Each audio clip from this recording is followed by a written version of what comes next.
जय गुरु जी। गुरु जी का लख लख शुक्राना।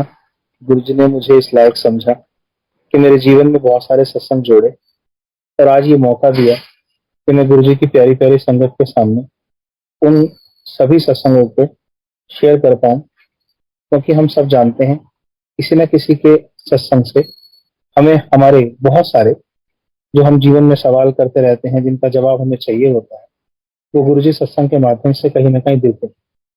आज के इस सत्संग में गुरु जी अपनी कौन कौन सी संगत को किन किन सवालों के जवाब देना चाहती है, क्या बताना चाहती है, ये सब गुरु जी की कृपा है। ये सत्संग मेरा नहीं है, ये गुरु जी की बड़ाई है। जो भी सत्संग है वो सब गुरु जी की वजह से है, क्योंकि गुरु जी ने मुझे इस सत्संग के लिए चुना है। तो उसका एक कारण ये है कि जब से मैं गुरु जी से जुड़ा हूँ, तब से लेकर अब तक गुरु जी ने अलग अलग तरीकों से मुझे कहीं ना कहीं ये महसूस कराया कि वो मेरे साथ है। मेरे जैसा व्यक्ति जो कभी गुरु जी के बारे में बिल्कुल नहीं जानता था, उसकी गुरु जी से मुलाकात कैसे हुई, गुरु जी तक पहुंचे कैसे, किन परिस्थिति में हम थे, गुरु जी ने किस तरीके से हमें बुलाया, या वो सब परिस्थितियां जरूरी थी गुरु जी से मिलने के लिए। तो मैं बात कर रहा हूँ, गुरु जी ने जब हमें बुलाया वर्ष 2018 की। मेरे से पहले मेरी आंटी को गुरु जी ने 11 जून 2018 में पहली बार, मेरे कजिन ब्रदर हैं, चाचा जी के बेटे, उनके साथ आंटी को मंदिर बुलाया था। अब जिस समय आंटी मंदिर गई थी, उस समय हमारे जो हालात थे घर के, वो बहुत बहुत ज्यादा खराब थे। हो सकता है आप लोगों में से कुछ लोगों ने मेरा सत्संग सुना है, लेकिन मैं आज आपको एक एक बात डिटेल में बताने वाला हूँ कि जिस तरीके से गुरुजी ने मुझे ब्लेस किया है, आशीर्वाद दिया है, और जो हम कहीं ना कहीं सुनते हैं कि गुरुजी ऐसा करते हैं वैसा करते हैं, उसमें से ऐसा बहुत कुछ है जो हमारे जीवन में गुरुजी ने किया। अब जब 11 जून 2018 को हमारी आंटी गई, तब हमारे घर के हालात ये थे कि पिछले कुछ महीनों से हम अपने बेटे की फीस भी जमा नहीं करा पा रहे थे। घर में ये स्थिति थी, दूध के पैसे घर में नहीं थे, खाने के लिए हमारा बुरा हाल था, बट फिर भी हम किसी को शो नहीं करते थे कि हमारे क्या हालात हैं, क्योंकि उससे पहले के हमारे हालात बहुत अच्छे थे और बहुत अच्छे तरह से हम लोग जी रहे थे। सब कुछ चला जाने के बाद गुरुजी ने, यूं समझिए कि जब हम नींबू की तरह से निचुड़ गए हैं, तब शायद गुरुजी ने अपने पास बुलाया। लेकिन मुझे, क्योंकि गुरुजी से मैं जानता नहीं था गुरुजी के बारे में, गुरुजी के कहाँ हैं, कैसे हैं, और इवन उनके स्वरूप तक तो मैंने नहीं देखा हुआ था। तो मेरी आंटी जिस दिन पहली बार 11 जून 2018 को गुरुजी के यहाँ होके आई, तो मेरी आंटी को ब्लेसिंग के रूप में गुरुजी का एक स्वरूप मिला, पीले चोले वाला। वो स्वरूप आंटी ने मुझे बिना बताए फ्रेम करवा दिया, और जब वो फ्रेम कराने के लिए दिया, और उसके बाद जब मुझे बताया कि वैसे गुरुजी के यहाँ गई थी और वो वहां से कुछ ऐसा फील करके आई कि उसे लगा कि शायद हमारी जो मुसीबतें हैं उसका एकमात्र हल गुरुजी है। गुरुजी के पास जाने के बाद उसको क्या प्रभाव पड़ा होगा ये वो जानती है, लेकिन इतना प्रभाव पड़ गया था कि वो मुझे बोलने लगी कि गुरुजी के यहाँ चलो। मैं जब पहली बार गुरुजी के बारे में उसने बताया, तो मैंने उसकी बात को सीरियस नहीं लिया और मैंने इसे एक बार को मना कर दिया। ऐसे कोई गुरु वुरु नहीं होते हैं। उस दौर में, उस पीरियड में कुछ ऐसी चीजें भी थी जिसकी वजह से इस तरह के विचार भी आ रहे थे, और कारण ये भी था कि मैं पूरी तरह से अपनी लाइफ में फेल हो चुका था और कुछ मेरे पास बचा नहीं था। मेमोरी इरिटेटिंग पर्सनैलिटी वाली थी। बेसिकली मैं मैथ्स का टीचर था, लेकिन मेमोरी इतनी खराब हो गई थी कि अपना जो गणित है वो भी मुझे ढंग से याद नहीं आता। घर पे पड़े पड़े इरिटेशन लेवल इतना ज्यादा हो चुका था कि मेरी आंटी रात भर जग कर ये महसूस किया करती थी कि कहीं रात को आज ये कुछ कर ना दे। और कई रातें इस तरीके से आंटी ने बिताई भी थी गुरुजी के पास जाने से पहले। अब उस वीक में गुरुजी ने जब बुला लिया आंटी को, तो कई बार आंटी ने मुझे कहा चलो चलो चलो, और उसी बीच आंटी ने बताया कि उन्होंने स्वरूप मिला था और उसको फ्रेम कराने के लिए दिया। मेरी मति इतनी भ्रष्ट थी कि मैं उस फ्रेम वाले का नंबर लेकर आंटी के सामने उस फ्रेम वाले को भी काफी कुछ कहने लगा, क्योंकि उसने हमसे सिर्फ जितने पैसे मांगे थे उतने तो कभी हम सोच भी नहीं सकते थे कि हम नहीं दे पाएंगे। 500-700 रुपए बड़ी रकम नहीं होती, बट इस छोटी सी रकम के लिए भी मैंने काफी कुछ सुना दिया। और उसने कहा कि आपको जो देना हो दे देना, गुरु जी का स्वरूप है। तो फिर आंटी ने बहुत फोर्स किया मुझे।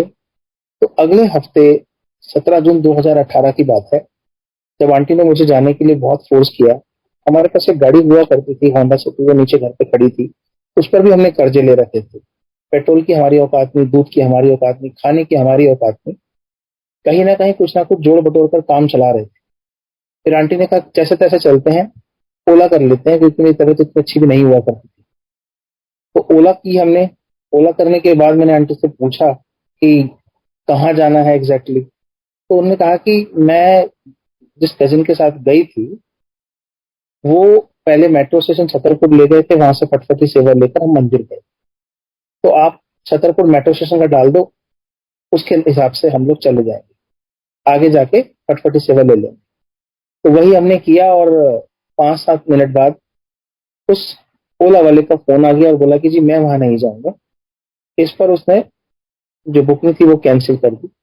उसके बाद फिर मैंने आंटी से दोबारा कहा, मैं फिर से कह रहा हूँ कि मुझे किसी ने नहीं बुलाया, और तो गुरुजी के यहाँ बुलाने की सारी है, ओला वाला भी तो नहीं ले जाना चाहता ना गुरुजी के यहाँ। तब आंटी बोली मना ओला वाला ने किया है, गुरुजी ने थोड़ी ना किया है, एक बार और कोशिश कर लो।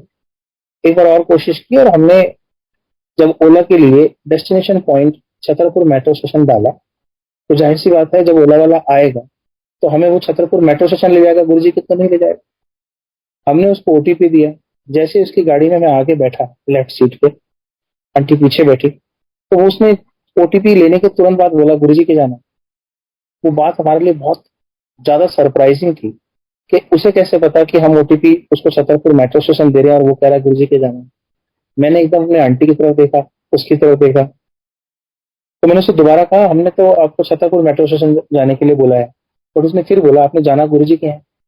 तो उसके 2 बार बोलने के बाद थोड़ा सा अजीब सा मुझे महसूस हुआ कि ये क्या है, हम गुरुजी के यहाँ जाना चाहते हैं और ये हमें गुरुजी के यहाँ ले जाना चाहता है, जबकि हमने मेट्रो स्टेशन डाला हुआ। इसके बाद हमने पूछा कि आप गुरुजी के बारे में क्यों बोल रहे हैं। तो उसने बताया कि आप गुरुजी के बारे में जानते हैं, और गुरुजी की महिमा, जैसे कि आज मुझे मौका मिला है, ठीक उसी तरीके से पहले दिन मंदिर जाने से पहले पूरे रास्ते वो व्यक्ति जो एक ओला का ड्राइवर है, वो सत्संग कर रहा है। जैसे आज ऑर्गेनाइज सत्संग है, वैसे वो ऑर्गेनाइज कोई सत्संग नहीं था, लेकिन कहीं ना कहीं गुरुजी ने तो ऑर्गेनाइज किया हुआ।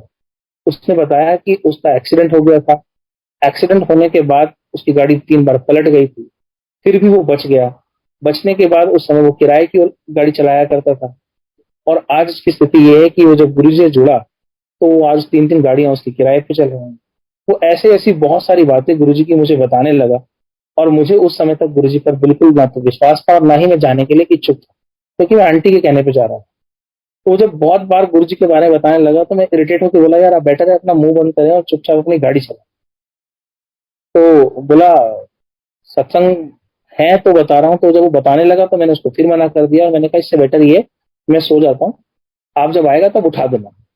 क्योंकि मैंने पहले से ही बहुत इरिटेटिंग हो रहा था, काम धंधा नहीं था, परेशान था। तो उसने क्या किया, उसने उसने गुरुजी की सीढ़ी लगा दी, और वहां मैं थोड़ी देर बाद आंख बंद करके सो गया। क्या गुरुजी ने मुझे सुला दिया। अब हम इस बात का वेट कर रहे थे, सोने के बाद जब उठेंगे तो मंदिर जाना है। मंदिर आगे कैसे जाना है वो आंटी को पता था, लेकिन जब तक हम उठे तब तक वो छतरपुर मेट्रो स्टेशन क्रॉस करके एक टिवोली जगह पड़ती है वहां पहुंचेगा। हमने पूछा भैया अभी तक आया नहीं। बोला बस आने वाला, गुरुजी के यहाँ पहुंचने वाला। तो जो ओला वाला हमें छतरपुर मेट्रो स्टेशन छोड़ता, उसने वहां छोड़ने की बजाय सीधा हमें गुरुजी के पास लेके गया। ये सारी गुरुजी की ही महिमाएं हैं। गुरुजी ही करते हैं सारे तरीके, वो सारी सुविधाएं, जिससे कि हम गुरुजी के पास जा सकते हैं। तो हम लोग कौन है गुरुजी के पास जाने वाले, तो गुरुजी की ब्लेसिंग हमारे पास है कि हम गुरुजी के पास पहुंच पाए। अब ये नहीं पता कि कितने जन्मों का रास्ता है जो हम तय करके आ रहे थे, अब जाके गुरुजी से मिले थे। मंदिर पहुंचे तो मंदिर की एक कल्पना हमेशा से सभी के दिमाग में ऐसी होती है कि आप वहां जाओगे, कोई धूप होगी, कोई अगरबत्ती होगी, कोई सामान लेके अंदर जाना होगा, अंदर आप घुसेंगे। तो ऐसा कुछ नहीं था। जब अंदर हम गए तो गुरुजी को पता था हमारे को शौक है म्यूजिक, पंजाबी गाने हमें अच्छे लगते हैं। तो जैसे ही अंदर घुसे तो गुरुजी ने पहले ही माहौल बना रखा था कि चलो तुम्हारा मूड बनाते हैं, उसके बाद तुम यहाँ पर जुड़ना। तो गुरुजी ने वहां पे मेरी जुगनी वाला जो गाना था वो चल रहा था, जो काफी देर तक मैं उसी धुन में मगन था। और आसपास के सारे परिवेश को जब मैं अंदर था तो वो महसूस कर रहा था कि बहुत एक अजीब सी शांति है, सुकून है। धीरे धीरे हम आगे बढ़े, तो गणेश जी के दर्शन, फिर समाधि, और फिर आगे इस तरीके से बढ़ते बढ़ते हमने मतलब कहीं ना कहीं ये मन शांत वाली स्थिति हमारे को महसूस होने लगी।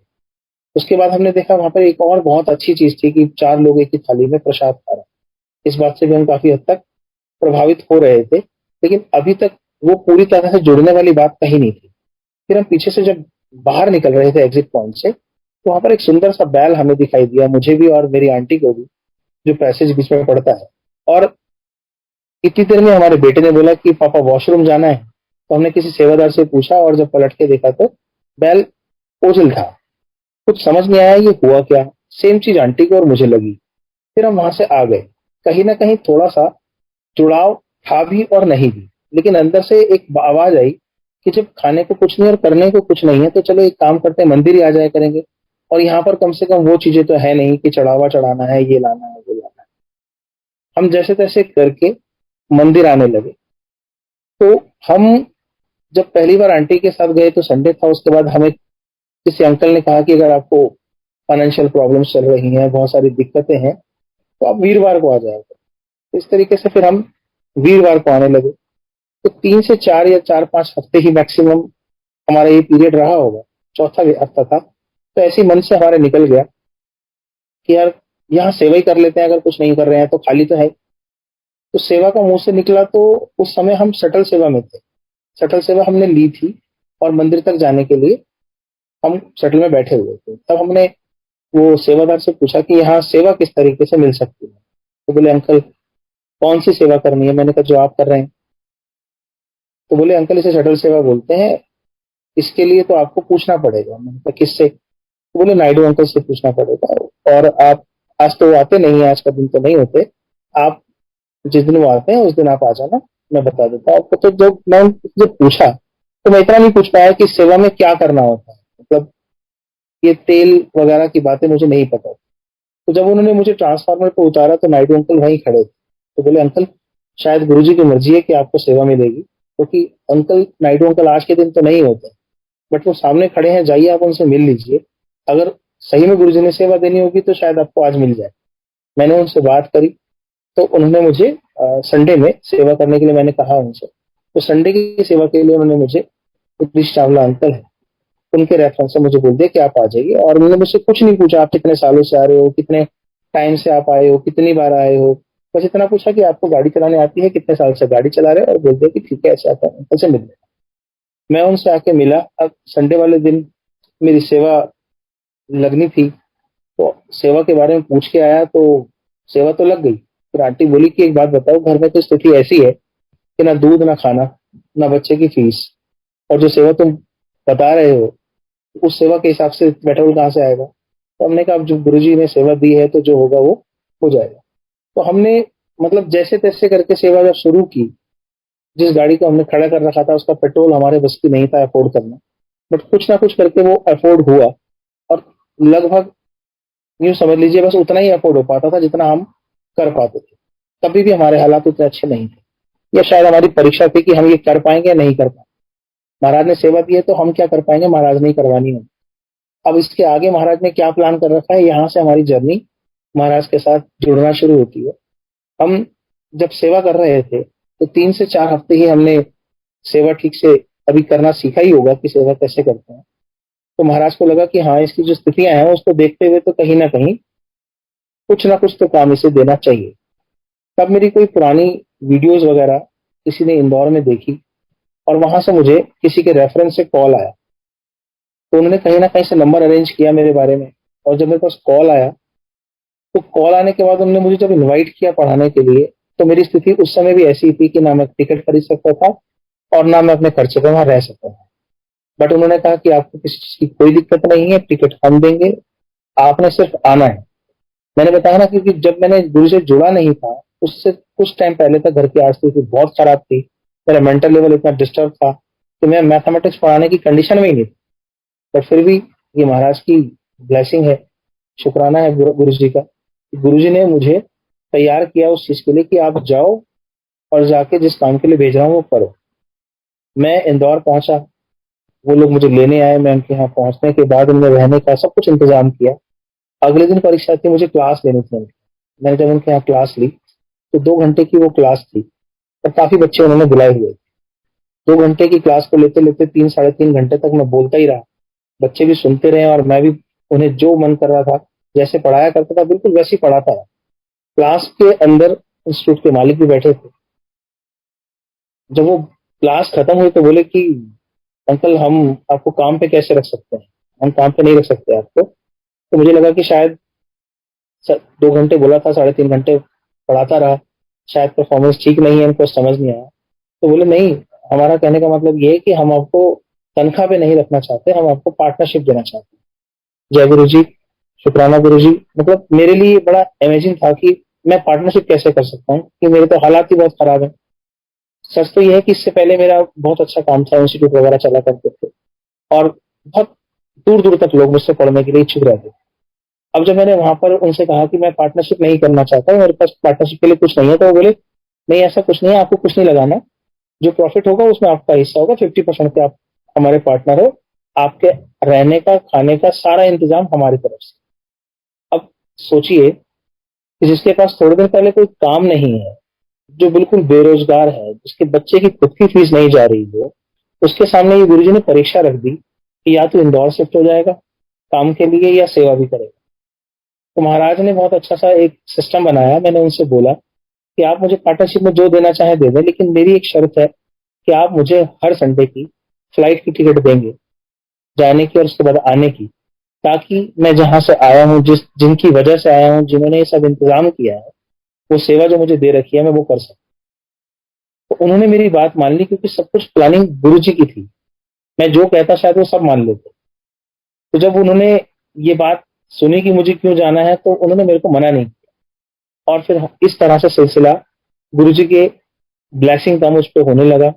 और मैं हर संडे वहां से 2 बजे एयरपोर्ट पहुंचने के बाद फ्लाइट लेके शाम को 4 बजे एयरपोर्ट पहुंचा करता था। और धीरे धीरे सेवादारों में मुझे लोग इंदौरी अंकल के नाम से जानने लगे।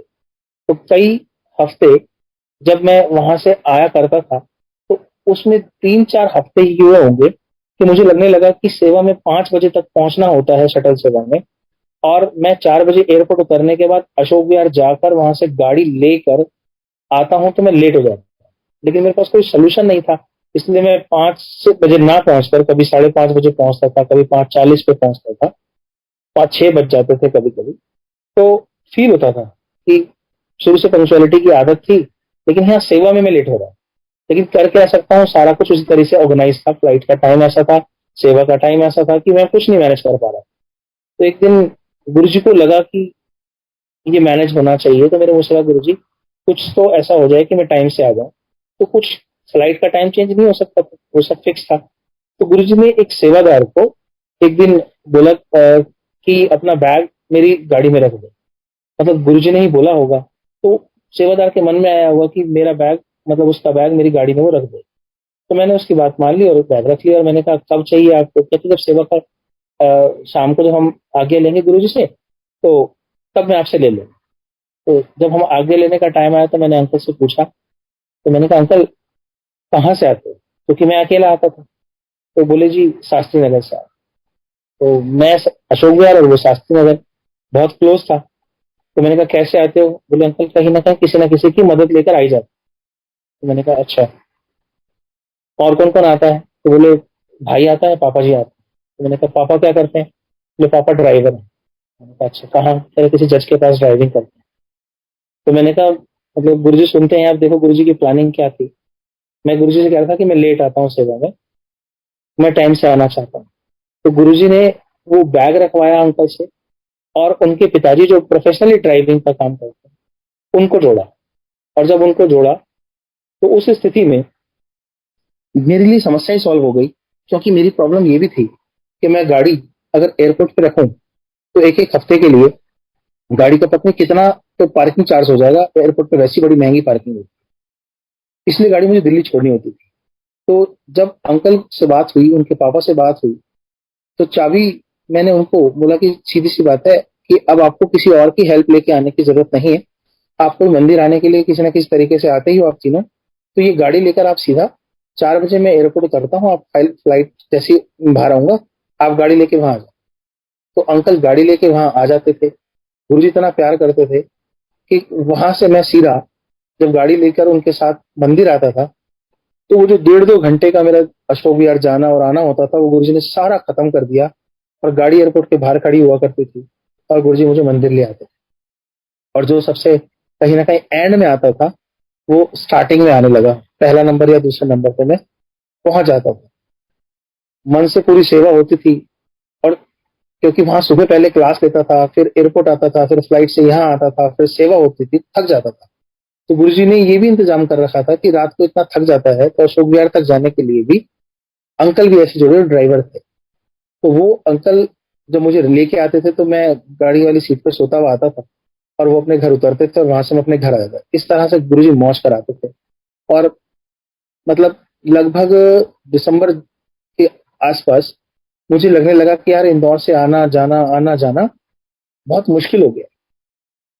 तो ये कुछ सोल्यूशन निकलना चाहिए इसका। तो मैंने गुरु से कहा, बड़ी दिक्कत होती है गुरु जी ये सब करने में। तो जनवरी के महीने में वो जो इंस्टीट्यूट वालों ने मुझे पार्टनरशिप दी, काम अच्छा चलने के बाद पैसे वैसे ढंग से देना बंद कर दिया। और इस बात पर मैं जब उनसे कुछ बात करता तो एक स्टेज ऐसी आ गई कि उन्होंने बोला कि आपकी फ्लाइट वगैरह के खर्चों की वजह से महंगा पड़ता है। और फिर उन्होंने मुझसे डिसकंटिन्यू कर लिया। मतलब इंदौर की जो प्रॉब्लम थी वहां जाके काम करना या जो रूटीन वर्क था, वो मेरा गुरुजी ने खत्म करवा दिया। अब इसके बाद हम, क्योंकि 2018 से 2019 में आ चुके थे, तो गुरुजी ने हमें कहा कि तू अपना काम कर दोबारा से। तो दोबारा से अपना काम करने के लिए ज्यादा कुछ अभी मैं कमा नहीं पाया था, ज्यादा कुछ मेरे पास था नहीं। तो लोन वोन लेकर मैंने एक इंस्टीट्यूट मई के महीने में अशोक विहार में खोला। उस इंस्टीट्यूट को खोलने से पहले मैंने और मेरी आंटी ने कहा कि जब सब कुछ गुरुजी का दिया हुआ है तो हम गुरुजी का सत्संग करके इंस्टीट्यूट खोलें। तो गुरुजी के सत्संग के लिए हम लोगों को नॉलेज नहीं थी, क्योंकि सत्संग कैसे होता है, कैसे कराया जाता है, बिल्कुल इतना पता ही नहीं था कि प्रोसेस क्या है, कौन कौन सी चीजें कैसे होती हैं। बट फिर भी हम निमड़ी कॉलोनी के पास भारत नगर है, वहां पर एक अंकल आंटी से जुड़े हुए थे। तो उस सत्संग के उस लोगों से जुड़े होने की वजह से थोड़ा बहुत कुछ ना कुछ पता था। मैं जब इस सत्संग की बात करता हूँ तो मुझे याद आता है कि गुरुजी ने इस सत्संग से पहले एक छोटी सी बात मेरी रह गई, मुझे याद आ रही है कि अक्टूबर के महीने में जब 2018 में हम गुरु से जुड़ गए थे और इंदौर का दौर चल रहा था, तो हम बीच में कुछ बीमार थे। कुछ प्रॉब्लम ऐसी थी जिसकी वजह से हमसे ढंग से बैठा नहीं जाता था, हम प्रॉब्लम में थे। तो अक्टूबर 2 तारीख मुझे याद है, मुझे एक माइनर सा ऑपरेशन कराना पड़ा।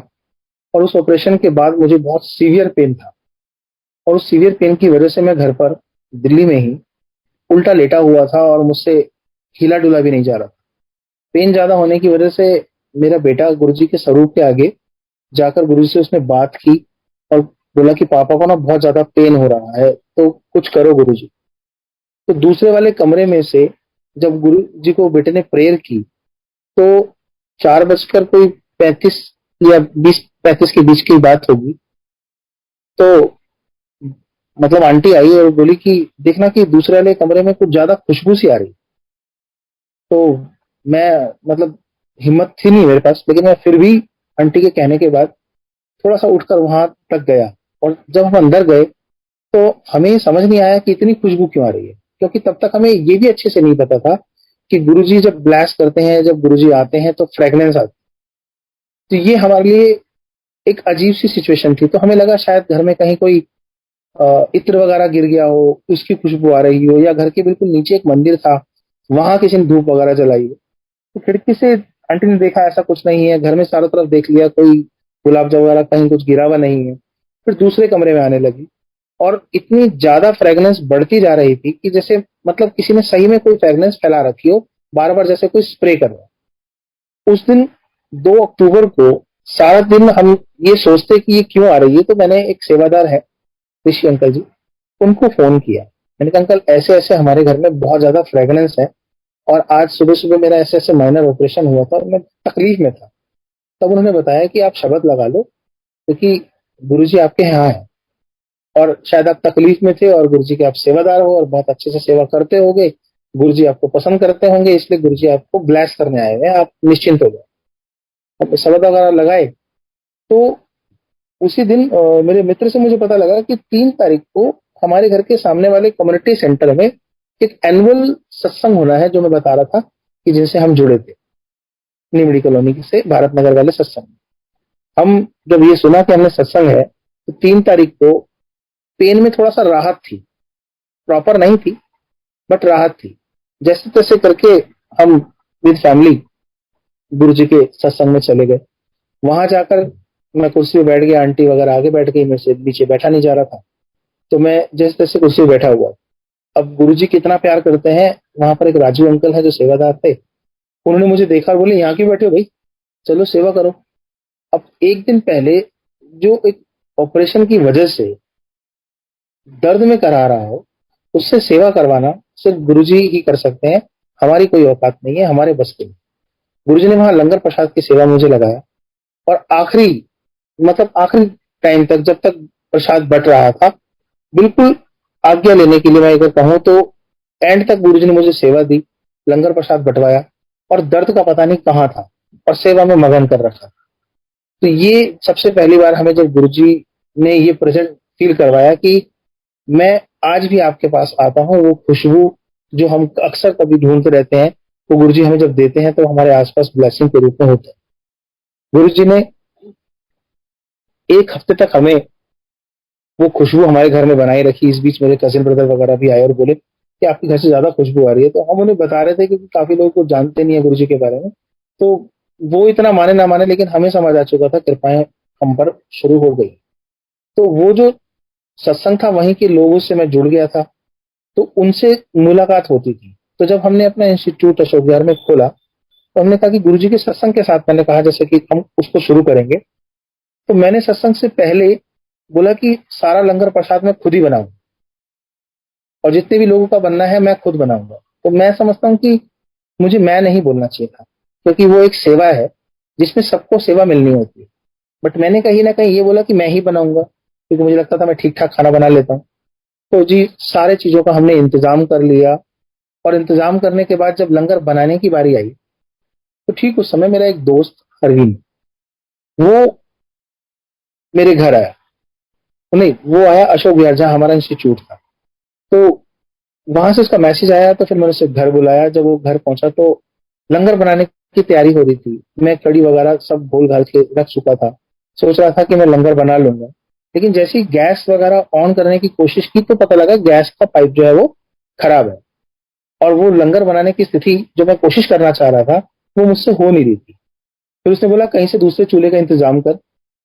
तो मैं दूसरे चूल्हे के इंतजाम करने के लिए चला गया, और तो पीछे से क्या हुआ, जो सामान वगैरह सारा प्रिपेयर्ड रखा था, जिसको हमने लंगर बनाना था, मैं वापस आता हूँ जब तक अरेंज करके, तो देखता हूँ कि एक सब्जी प्रसाद तो वो जो दोस्त मेरा आया था वो बना चुका था।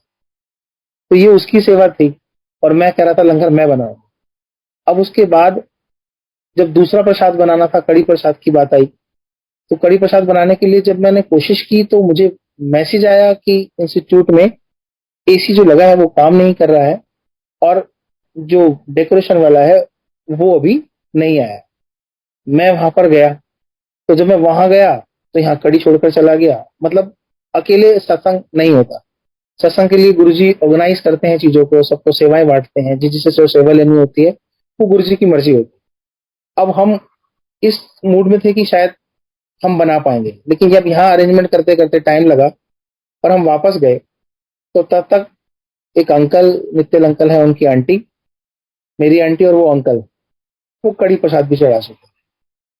अब ये दोनों प्रसाद तो मेरे हाथ से बने नहीं, यहाँ तक कि कड़ा प्रसाद भी उस दिन मेरे हाथ से नहीं बना।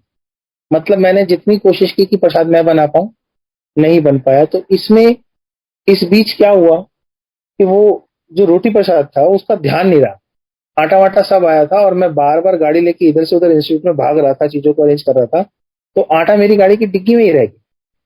फिर मित्तल अंकल है, उनसे बात हुई, तो कह रहे कोई बात नहीं, रोटी प्रसाद का अरेंजमेंट कहीं करते हैं। तो उन्होंने वो अरेंजमेंट करा दिया। सत्संग शुरू होने से 15 मिनट पहले तक जो म्यूजिक था वो स्टार्ट ही नहीं हो रहा। वहां पर भी म्यूजिक की सेवा भी किसी और अंकल की लगनी थी। मित्तल अंकल ने उनको फोन किया, वो अशोक विहार में ही रेगुलर सत्संग होते हैं, वहां से वो म्यूजिक सिस्टम लेके आए। सत्संग का टाइम 5 बजे का था। 5 बजने से 4-5 मिनट पहले तक वो आंटियां जो जहां पर हम एनुअल सत्संग में गए थे, वो सारी आंटियां पहुंच गई, और उनके पहुंचने के साथ साथ वो अंकल पहुंच गए म्यूजिक सिस्टम लेकर, और ठीक टाइम पर सत्संग स्टार्ट हो गया। इसका मतलब ये है कि गुरुजी ने जो टाइम सत्संग का फिक्स किया है, उसमें हम लोग कितनी मर्जी प्लानिंग कर लें, अगर गुरुजी ने सही में वो टाइम फिक्स किया है तो हम परेशान भी होंगे तो गुरुजी संभाल लेते हैं। अब सत्संग हुआ और मेरे दिमाग में बेचैनियां चल रही हैं कि ये काम नहीं हुआ, वो नहीं हुआ, तो मैं सत्संग के नियम के हिसाब से वहां टिक कर बैठ नहीं रहा। कभी यहाँ जाऊं, कभी वो मैनेज करने में लगा। तो गुरुजी फिर भी साथ थे। चाय प्रसाद के लिए प्रॉब्लम ये थी कि इंस्टीट्यूट में किचन नहीं था, घर से बहुत दूर इंस्टीट्यूट था। तो गुरुजी ने चाय प्रसाद की सेवा सामने वाले घर वालों से ली, और सामने वाले घर वालों से मेरा सिर्फ इतना ही बोलचाल था कि 2-4 दिन से इंस्टीट्यूट में काम चल रहा था, तो उनसे बातचीत थी। इतने में जब उनसे कहा कि ऐसे ऐसे दूर पड़ेगा, और आंटी ने जब मुझे बोला कि भाई 10-15 मिनट के अंदर चाय प्रसाद चाहिए होता है, तो वो सामने वाले घर से चाय प्रसाद बन के आया।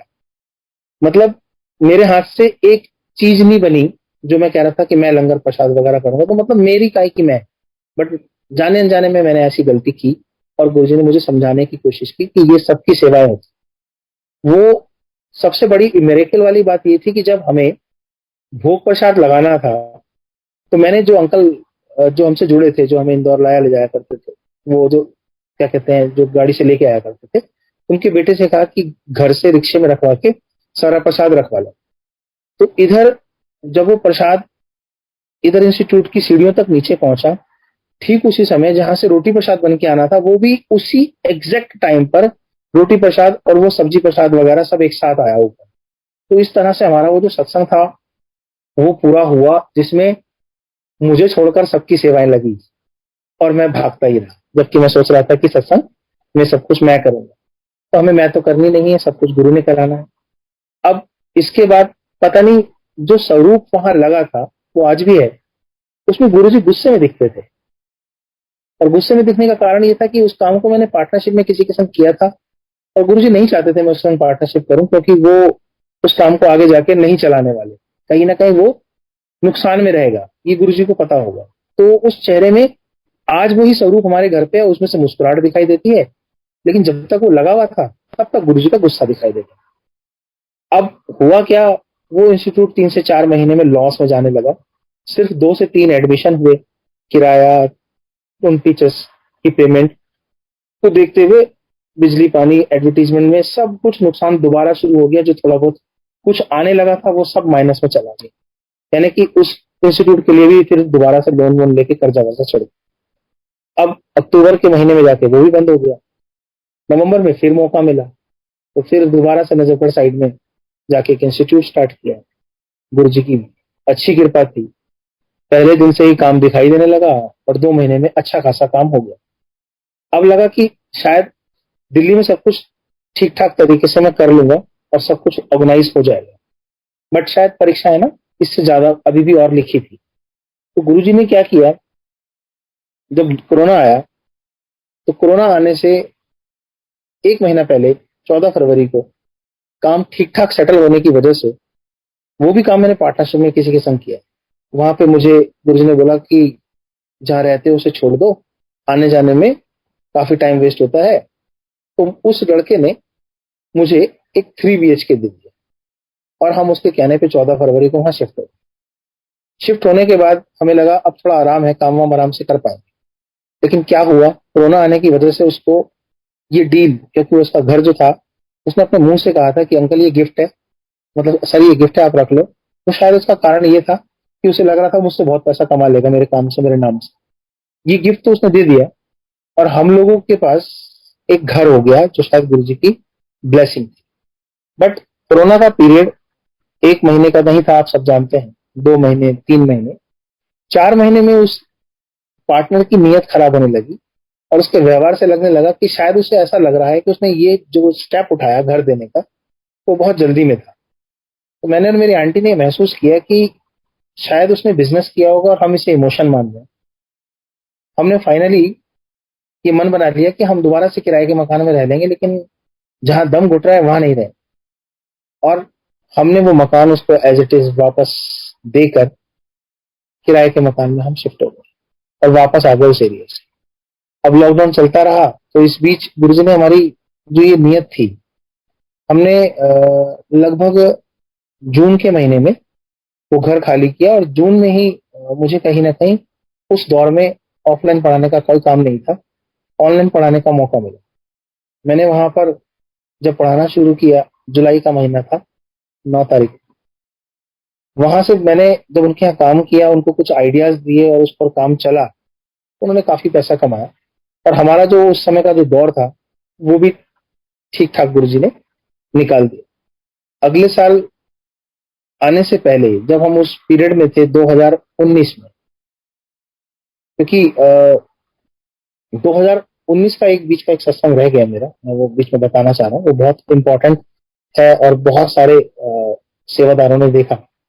2019, सॉरी, क्षमा चाहता हूँ, 2019 नहीं, 18 में जब हम सेवाएं कर रहे थे, तो बड़े फंक्शन हुआ था 2018 में। 31 तारीख को हमारी सेवा लगी हुई। 31 तारीख को जो सेवा लगी, उसमें शटल सेवा हम सुबह से पहुंच गए थे और शाम तक शटल सेवा कर रहे थे। और हमारा मन था कि 31 तारीख और 1 तारीख का जो हमारा सेवा है, हम दोनों दिन सेवा करें। तो दोनों दिन सेवा करने के लिए जब पहले दिन हम शाम को 7 बजे के करीब, 7 बज गए थे सेवा करते हुए, तो क्या महसूस करते हैं, दो संगत हमारी गाड़ी में आके बैठती है, क्योंकि बहुत सारी संगत को पहले ही आना जाना हो रहा था। लेकिन शाम को 7 बजे दो संगत आके बैठती है और वो मुझे बोलती है, अंकल आपका ध्यान कहाँ है?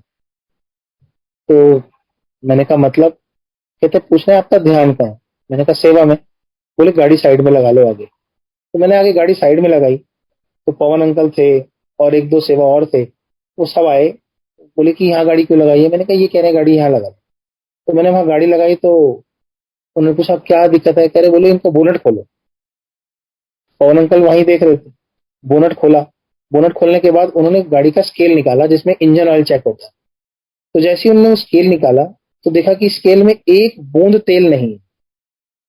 और वो बोले कि आपकी गाड़ी ना किसी भी टाइम खराब हो सकती है, फ्रीज हो सकती है, इंजन सीज हो सकता है इसका, और इसको बंद कर दो। तो मैंने कहा बट ये सुबह से तो चल रही है। कहते बस सेवा में चल रही है, शायद इसीलिए चल रही है, इसे बंद कर दो और आप हमारे साथ चलो। वो अंकल मुझे अपने संग गाड़ी में बिठा के ले गए और लाडो सराय के पास जाके उन्होंने मुझे पेट्रोल पंप से इंजन ऑयल दिलवाया और मुझे वहीं छोड़ के चले भी गए। अब वो गुरुजी का कौन सा रूप था, क्या प्रभाव था, वो ऑयल की बोतल में लेकर वहीं खड़ा था। वहां से मंदिर वापस आना था, सेवा पूरी करनी थी। तो सेवा को पूरा करने के लिए मैं जैसे आगे आया लाडो सराय से, तो एक गाड़ी खड़ी थी, उस पर गुरुजी लिखा था। उस गाड़ी से मैं वापस आया। वापस आने के बाद जैसे तैसे आधे रास्ते उन्होंने छोड़ दिया। फिर मैंने किसी और की सेवा लेके मैं वहां मंदिर मंदिर के पास अपनी गाड़ी के पास पहुंचा। दो सेवादारों के सामने मैंने गाड़ी में इंजन ऑयल डाला, फिर दोबारा सेवा चालू की। तो थोड़ी देर बाद अनिकेत अंकल का मैसेज गया कि दिलीप अंकल गाड़ी बंद कर दो, आपकी गाड़ी में से इंजन ऑयल गिर रहा है। अब क्यों गिर रहा है? तो हम ये सोच रहे थे कि डालते समय थोड़ा बहुत बाहर गिरा होगा, उससे होगा। तो मैंने उन्हें अंकल को बता दी ये बात। बोले नहीं अंकल, बहुत ज्यादा गिर रहा है और जहां जहां आपकी गाड़ी खड़ी हो रही है सेवादारों का मैसेज आ रहा है कि उसमें से इंजन ऑयल टपक रहा है। तो हमें ये बात समझ नहीं आई। फिर हमें मना करने के बाद भी हमने सेवा कंटिन्यू करते रहे। और गाड़ी सुबह 4 बजे जब घर वापस लेके आए, तो गाड़ी कहीं कोई सीज नहीं हुई। लेकिन जब सुबह मैकेनिक के पास गए, तो मैकेनिक ने नीचे से जब गाड़ी चेक करी, तो बोला ये तो नीचे से सारी फटी हुई है, इसमें तो ऑयल फिल्टर वगैरह सब टूटा हुआ है, जंग लग रहा है और पता नहीं कब से फटा हुआ है। तब हमें याद आया कि कुछ दिन पहले हम यूपी में कहीं किसी जागरण में गए थे, तो वहां गाड़ी हमारी एक नाले में फंस गई थी और गांव वालों से मिलकर निकलवाई थी।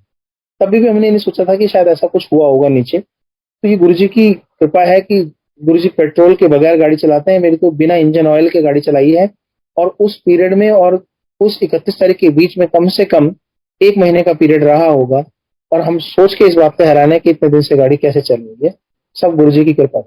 तो ये भी एक सत्संग था जो ऑयल वाला जो लोग कहते हैं, ये 2-3 बार मेरे साथ मेरी गाड़ी में हो चुका है, जब ऑयल अपने लेवल से पेट्रोल कमी नहीं हुआ और सेवा में गाड़ी चलती रही। अब हम बात कर रहे थे कि जब वो इंस्टीट्यूट जब मैंने खोला तो गुरुजी के स्वरूप में जो मुस्कुराहट है वो आज है, वो उस दिन नहीं थी। तो वो इंस्टीट्यूट बंद हुआ, उसके बाद हम नजरगढ़ में इंस्टीट्यूट खोला, फिर उनको मकान वापस कर दिया, उसके बाद किराए पे आ गए। फिर किराए पे आने के बाद हमने ऑनलाइन वहां पढ़ाया। अब यहाँ से हम जब 2019 में थे, तो इस समय हमारे संग एक बहुत ज्यादा सिचुएशन थी खराब। हम गुरुजी हमें गाड़ी चेंज करवा चुके थे, हमने इस बीच एक गाड़ी चेंज की, और उस गाड़ी का भी एक छोटा सा सत्संग है, वो भी बता दूं मैं आपको कि जो नंबर मुझे सेवादार के कार्ड पे मिला 93 एंड में, वही जब मैंने दूसरी गाड़ी ली तो वो गाड़ी का नंबर और गाड़ी का जो चेसी नंबर, इंजन का जो चेसी नंबर होता है वो नंबर, और गाड़ी का जो नंबर प्लेट है वो सब के सब 93 है। कार्ड के एंड में 93, चेसी का नंबर 93, और गाड़ी में जो नंबर आया वो भी 9393। तो ये भी एक कहीं ना कहीं गुरुजी की ब्लेसिंग है। वो कार जो गुरुजी ने हमें दे रखी है सेवा के लिए, वो गुरुजी ने दिया है, वो हमारी औकात भी नहीं थी जिस समय वो कार ली है हमने। आप बिलीव नहीं करेंगे संगत जी, उस समय हमारे घर में टोटल 15,000 रुपए भी नहीं होंगे, तभी भी गुरुजी ने इतनी हिम्मत करवा दी कि पुरानी गाड़ी बेचकर नई गाड़ी ले लो। ये भी रहा। अब इसी दौर में जब हम उस गाड़ी से सेवा कर रहे थे तो अकेले आना जाना शुरू हो गया था। वो अंकल वगैरह कभी आया करते थे तो कभी नहीं आया करते थे साथ में, किसी ना किसी गाड़ी से वो आने लगे थे क्योंकि हम दिल्ली शिफ्ट हो चुके थे। अब सबसे बड़ी सिचुएशन ये हुई एक दिन कि हम सेवा करने के बाद मंदिर में रात को प्रसाद के लिए जैसे सेवादार बैठते हैं, तो हम मंदिर में बैठे। उस दिन हमसे प्रसाद नहीं उठ रहा था, कोई तकलीफ भी नहीं थी और ऐसा लग भी नहीं रहा था कि कोई तकलीफ होने वाली। तो सामने सेवादार बैठे थे, वो बोले कि क्या दिक्कत है, प्रसाद क्यों नहीं खाते? मैंने कहा बस कुछ अजीब सा है। अरे प्रसाद खा लो, सब ठीक हो जाए। तो मैंने जैसे तैसे प्रसाद खाया, और राजू अंकल है, राजू चाचू अंकल है, उनको मैंने बोला अंकल आप एक काम करो, आप मेरे साथ चलो। तो बोले कोई दिक्कत है? मैंने कहा कोई दिक्कत नहीं है, तेरी तबियत वगैरह कोई खराब नहीं है, बट हाँ आप मेरे साथ चलो। अंकल बोले मैं बुलेट लेके आया हूँ। मैंने कहा वो बेटा ले जाएगा, आप साथ चल लो। अंकल मेरे साथ गाड़ी में बैठ गए। एक अंकल और छोटी सी उम्र के थे, वो भी पीछे आके बैठ गए। अब क्या होता है कि हम गाड़ी लेके निकलते हैं और छतरपुर मंदिर तक पहुंचते हैं। मंदिर तक पहुंचते ही हमें चेस्ट में जोर से पेन होता है और पसीने आने लगते हैं और सुइयां से चुभने लगती है। हमें इतना ज्यादा पेन होता है कि ये समझ लीजिए दम निकल जाएगा। सिचुएशन क्या होगी, हार्ट अटैक वाली सिचुएशन थी, पूरी तरह से हम पेन में। अंकल बोले क्या दिक्कत है? मैं कुछ नहीं, बस हॉस्पिटल जाना है, इमरजेंसी है बहुत ज्यादा।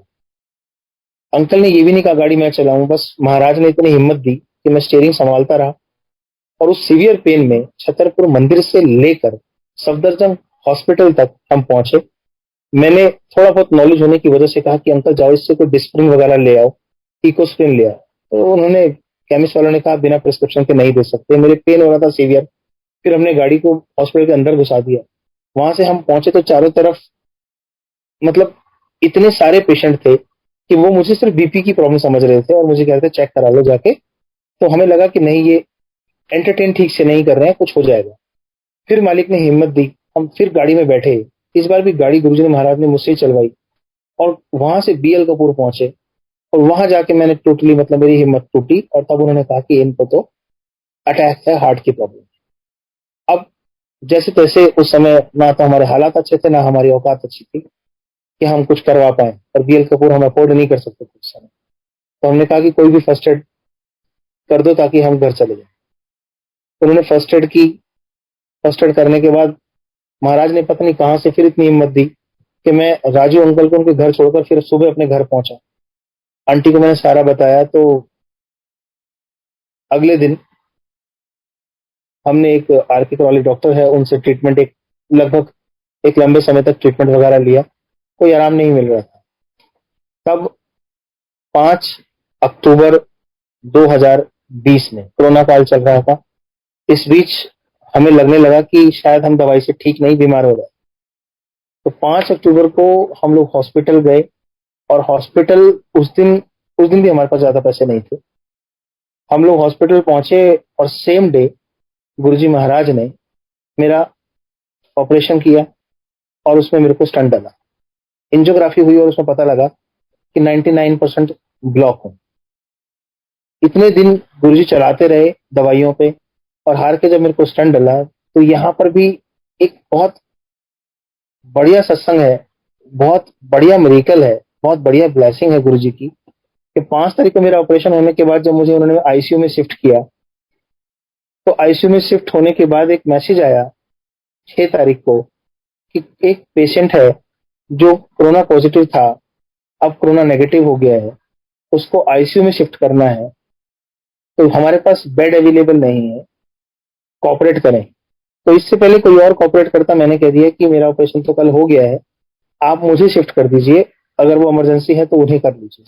ये भी सेवा ही थी जो गुरुजी शायद मुझसे ले रहे थे। 6 तारीख को उन्होंने मुझे साथ में 2 रूम बने हुए थे, सरोज हॉस्पिटल की बात है, उस पर बेड नंबर 6 था और साथ वाला बेड था, उसका बेड नंबर 7 था। 6 तारीख को मैं उस बेड पे शिफ्ट हो गया, उस पेशेंट को वहां 5 नंबर बेड पे शिफ्ट कर दिया। 6 तारीख की शाम को फिर गुरुजी मेरी परीक्षा लेते हैं। एक ऐसा पेशेंट शिफ्ट होना था जिन्हें लेटने से चक्कर आते हैं, उन्हें बैठना होता है, और 7 नंबर बेड जो था उस पे ये प्रॉब्लम थी कि वो बेड फोल्ड नहीं हो सकता था, उसके स्प्रिंग खराब थे। अब जब वो बात आपस में कर रहे थे वार्ड बॉय वगैरह कि भाई उन्हें शिफ्ट करना है लेकिन उनको लेटने से चक्कर आते हैं, उल्टियां आती हैं, तो क्या करें, तो मैंने उनसे बोला कि आप एक काम करो, उनको शिफ्ट कर लो, मेरे को आप मेरे अगले वाले बेड पे शिफ्ट कर दो, मैं बैठने वाली प्रॉब्लम नहीं है, मैं लेट जाऊंगा आराम से। तो 7 तारीख को उन्होंने मुझे 7 नंबर बेड पर शिफ्ट करना था। तो रात को वो पेशेंट जब आ गए 6 तारीख को, तो वो अंकल वहां 6 पर शिफ्ट हो गए, मैं 7 को 6 तारीख की रात को शिफ्ट हो गया। तो वो मुझसे रात को काफी देर तक बातें करते रहे। मैंने नोट नहीं किया गुरुजी किसी भी रूप में आ सकते हैं, वो कब मुझे पता लगा बताता हूँ मैं। तो रात को उनसे बातें करते रहे, तो थोड़ा फ्रेंडली सा रिलेशन सा हो गया उनके संग। तो संगत जी, सुबह जब हुई 7 तारीख की, तो 7 तारीख का कनेक्शन मैं तब भी नहीं जोड़ पाया। बोले मौसमी खाओगे, तब तक कोई मौसमी वगैरह आई नहीं थी।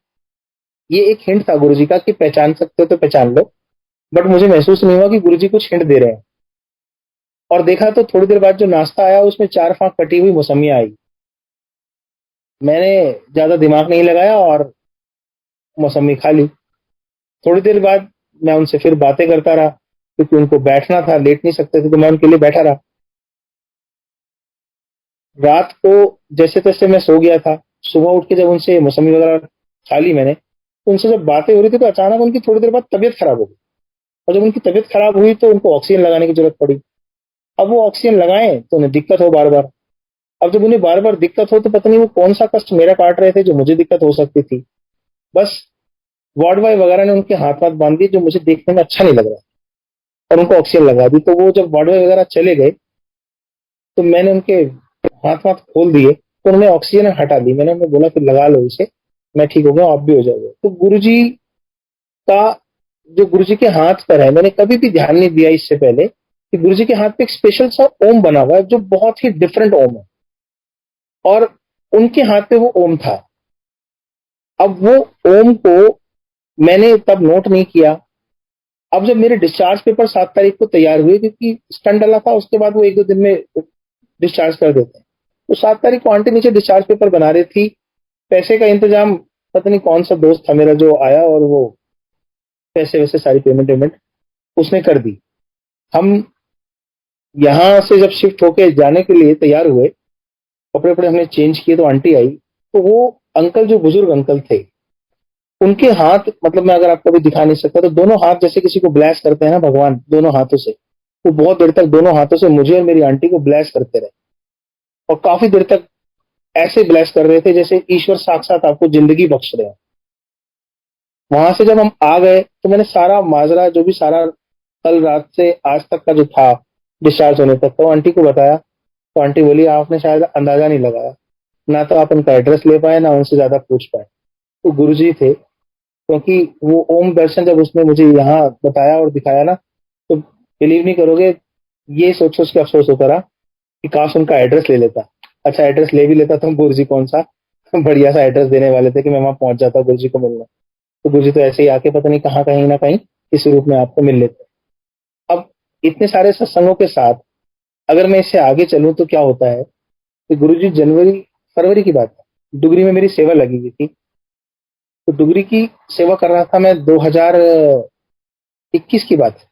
2021 में जब डुगरी की सेवा कर रहा था, तो वो तो बाद में आया।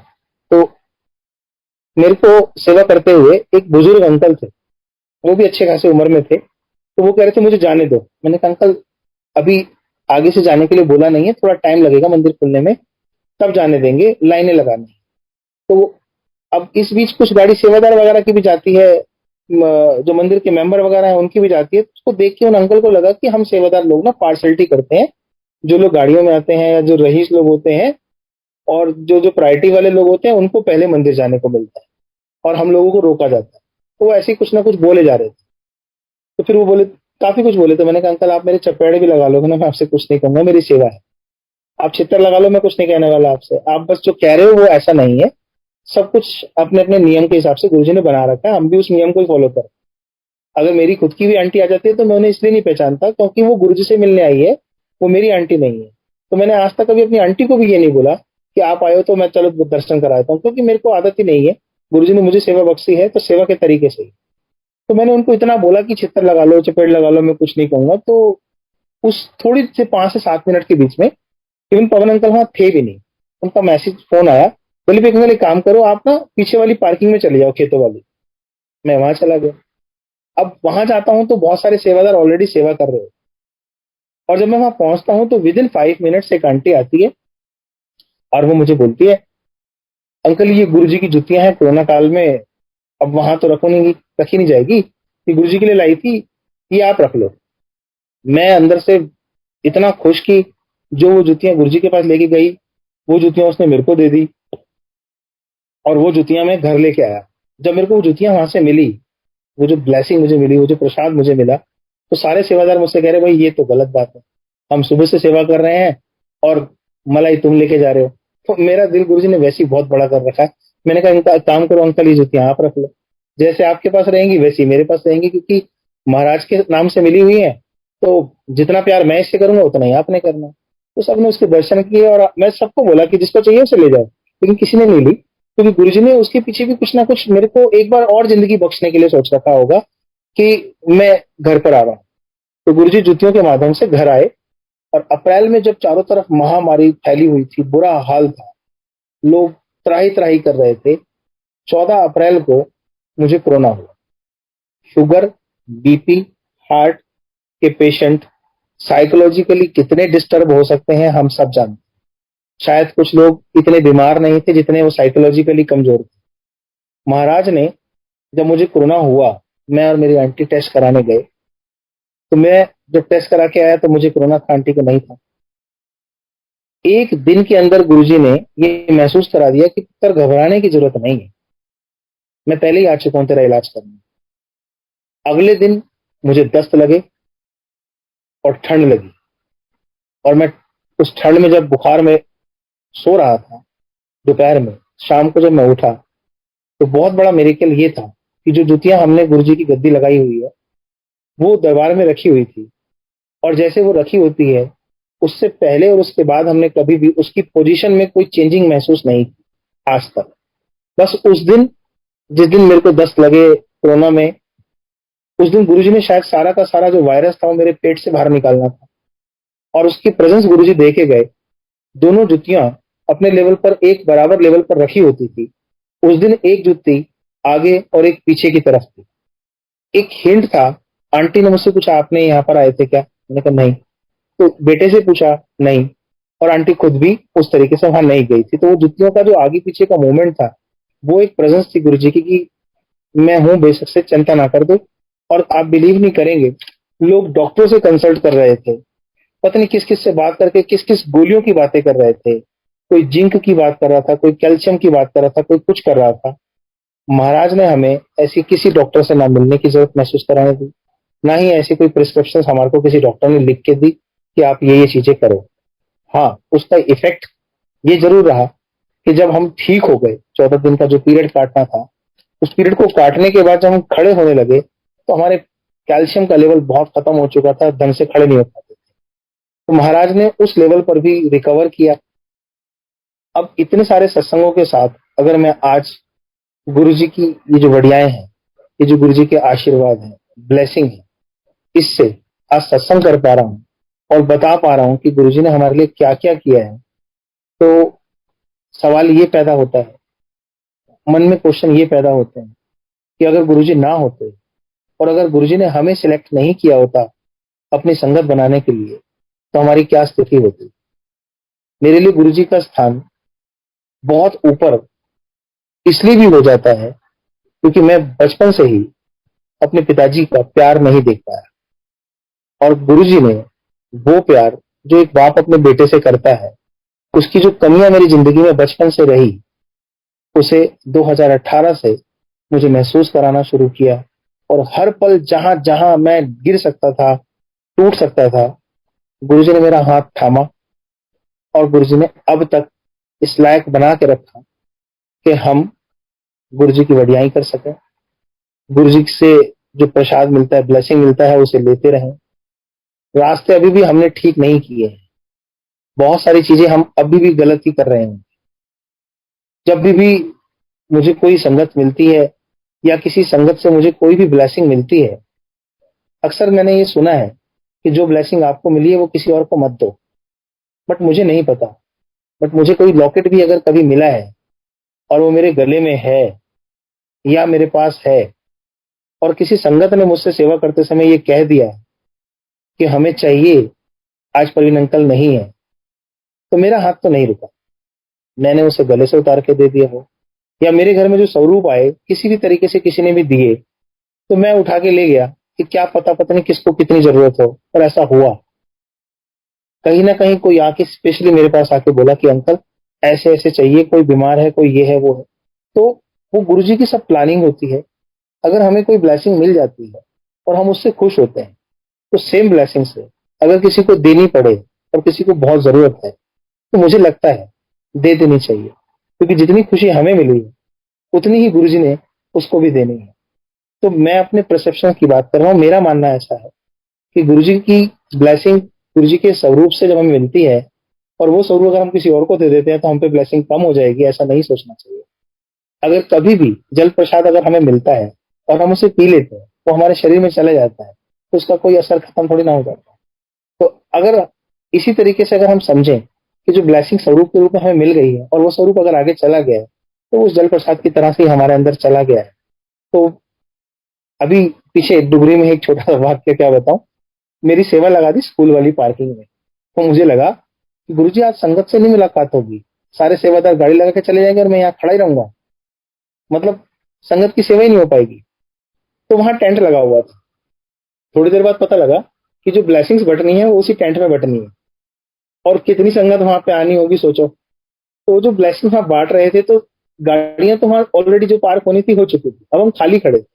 तो वो जो ब्लेसिंग्स बांट रहे थे वो 2-3 लोग थे, तो मैनेज करने में दिक्कत हो रही थी।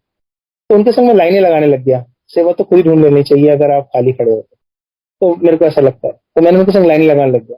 तो एक आंटी आई, बोली कि अंकल मुझे ये वाला स्वरूप नहीं चाहिए, मुझे तो लाल वाला चाहिए। तो गुरुजी मुझसे क्या कहलाते हैं। तो मैंने कहा आंटी, आज आप काले सूट में आए तो गुरुजी आपसे मिले नहीं क्या?